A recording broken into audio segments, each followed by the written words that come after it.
do you have an all-time Mount Rushmore? Like your top four, if you were putting guys on Mount Rushmore, who would they be? See, that's another one of those classic pro wrestling fans questions. Uh huh. And I'll go with this. I'm going to give you who should be the Mount Rushmore, and then I'll give you my Mount Rushmore. Perfect. As far as I'm concerned, the Mount Rushmore of professional wrestling is Hulk Hogan, represent, Yeah. Austin, Rock, and Cena. Those are the four faces of professional wrestling. And if we're talking about WWE, Right. like I don't want to get somebody like, because I know that you have a pretty legitimate fan base for this. I don't want somebody commenting on it and just being like, "Well, Okada should be on there, or Tanahashi should be on there." Neither one of those guys have ever been brought up on this show, so. Okay, gotcha. Well, now they have. Yeah. So, Another first. You made history twice tonight. So thanks. So you're welcome for the plug, guys. But no, if I had to do it, because I think that's a pretty clear cut. Yeah. Not many people would argue, except for Cena, because Yeah. everybody loves to argue about John Right. Cena. But he's done it longer than the other three ever did, and he's done it more successfully, other than maybe Austin, as far as sales are concerned. Yeah, he may not have the universal likability, but he has been at the top forever. And the only people who don't like John Cena at this point are really just meta.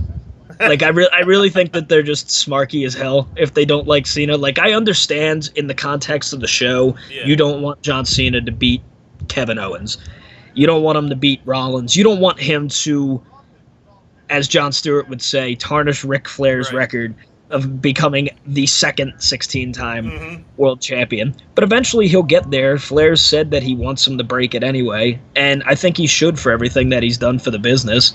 He's the greatest philanthropist that's ever come through the halls. He's the greatest businessman. And honestly, he's come through and he is legitimately the face. Like, if I had to choose anybody who's ever come through WWE to be the guy, it's like, who is WWE? It's John Cena. I can't really argue. I would say Hogan just because, like, that was my youth. And Yeah. to me at the time, it was like everybody in the entire world has to know who Hulk Hogan is. And Right. even still, I feel that Everybody way. did, and everybody did. Yeah. I mean, I'm wearing that right now. Appreciate I can't that. walk. I can't walk down the street without somebody saying something about it, and Yeah. it's cool. Just because Yeah. at this point it's become a nostalgia act where it's Mhm. just like, even though Hogan's been in the press for some questionable stuff lately, it's still largely remembered as, oh yeah, brother, Hulkamania's running wild, Yeah. and It will always be everybody known that and way. everybody's a kid again, taking their vitamins and saying their prayers. I like And they that. dig.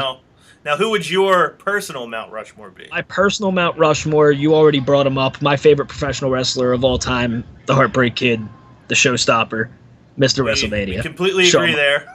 Shawn Michaels has to be on the list. He's the greatest worker to ever grace a professional wrestling ring. He could do catch as catch can, as JR would call it. He could do mat wrestling. He can do high spots. He can do anything. He Yeah. can be a great entertainer. He has the flamboyant costumes and everything. And the biggest thing about Michaels is he was also a reclamation project, and I respect the way that he came back Right. from where he was before Mhm. and came back even better. He was He even had like better. two distinct careers almost. He wrestled a top 10 match, arguably, that I've ever seen ever in my time of watching wrestling, and top 5 of his career in jeans. Yeah.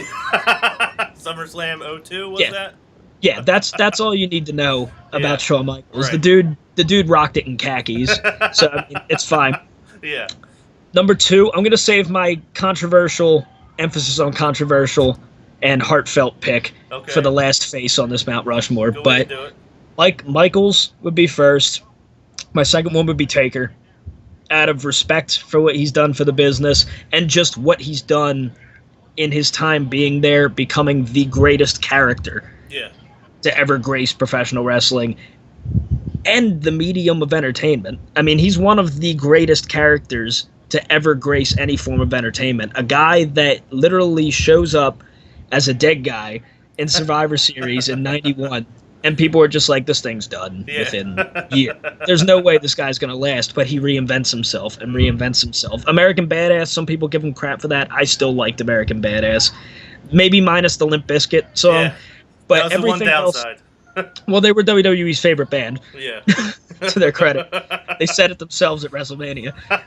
But but Taker definitely has to be on there for everything that he did, even with the streak ending. He's definitely up there. Anybody who says no to that, I question. Yeah, he's great. Number 3 would be Austin, the biggest draw to ever come through professional wrestling, other than maybe Andre the Giant, but we can't really estimate the figures, the money. He didn't really have a tire because kids can't wear an Andre the Giant singlet. Yeah.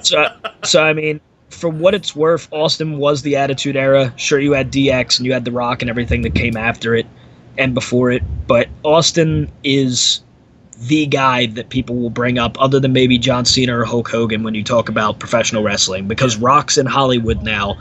Rock is known as Dwayne The Rock Johnson. Yeah. He's not known as The Rock anymore. People will call him that, but they don't think of him as a wrestler anymore. Mm-hmm. Yeah, he shows up as a Hollywood superstar to WrestleMania. He's getting a star on Hollywood Boulevard or whatever, right? And he deserves it. Yeah, he deserves it. For the Scorpion King alone. He deserves it.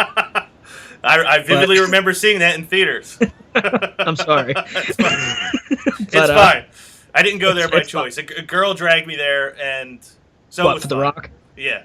For the people's strudel? Exactly. That's the exact reason why. Now, who's the controversial pick? And then my 4th pick, well, controversy was his name. Controversy was his game. This guy brought it to the ring. He had the best, in my opinion, talk shows to ever grace a professional wrestling ring, and he left us, unfortunately, very recently. It is the Hot Rod. That's a good one. Roddy Piper. Roddy Piper is my favorite next to, and this is a very close race, he's number 1 as my favorite heel of all time. Number 2 is very close. It's Rick Rude. Oh, Rick Rude is number 2. Rick Rude's number 2 because Rick Rude, not to get away from Hot Rod real quick, but I always mark over Rick Rude, even though unfortunately he's passed now. Yeah. Because he is literally the definition of what I think of when I close my eyes and think of a heel. What guy would I hate to run to or talk to or breathe the same air of? This is a dude whose body was immaculate. He had Bobby holding his hold the robe and everything. He would put people's faces on his ass, on his trunks. He would airbrush Jake the Snake's wife's face on his crotch before they were in a feud with each other. And before the match, with all of that still rolled together, the cherry on top was the fact that he would make your girlfriend or your wife want to bang him. And they couldn't even deny it. Like, you fat, lazy, out of shape. Yeah, he would say it's like, all your women want a taste of my luscious lips. So it's just like, that's probably true for about like 80% of the women that were in the arenas when that dude took his robe off. That is, unbelievably heelish.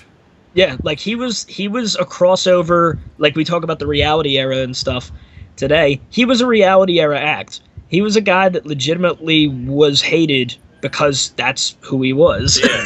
But legitimately, everything he said, he didn't tell a lie. He was like George Washington. Yeah. If he said that your woman wanted to kiss him, she wanted to kiss him. Yeah. If he said he was going to beat somebody and then he was going to put his wife's face on his crotch, he was going to do that. Yeah, and he did numerous times. Oh, he absolutely did.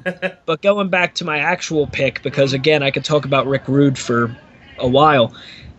The Hot Rod is, and I'm going to sound like Punk when I say this, just because Punk always brings up Piper as the guy that kind of got him into it with like the coconut and all that crap.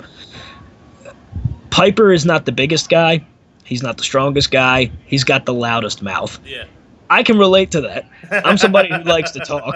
I'm somebody who enjoys getting under people's skin. I like pissing people off sometimes, and I really like just seeing what people are made of in conversations and just situations like that. Not to fight anybody, but just needle people enough just to see how much it takes to get to them. And when I look at professional wrestling and when I look at the characters that have evolved and came before them over the years, I see myself in Hot Rod. I kind of empathize with him as a character that I could see myself very much portraying if that were the situation. Yeah. He worked great as babyface. He worked great as a heel. He provided countless memories. The backstage brawl with Goldust being one of them, with the O.J. Simpson Bronco chase included. Yeah. You have that. You have Morton Downey Jr., where he puts out the cigarette with the fire extinguisher. He's just as well known for his personality behind the scenes and in his talk show segments and everything like that as he is known for being fantastic in the ring. Yeah. His match with Brett, and I believe was 7 for the IC belt. Was that Sounds about right. 7 or 8? I don't want people to crucify me again, so it's either 7 or 8. When they have the roll-up finish in the corner. Yeah. They had recently done it for Joe and Balor at the latest TakeOver special, and people popped because it was the Brett versus Piper finish. Just stellar track record. Didn't have to hold a lot of belts. He held his own against anybody that was in the ring with him, and he felt so down to earth and so real that I couldn't help but love the Hot Rod.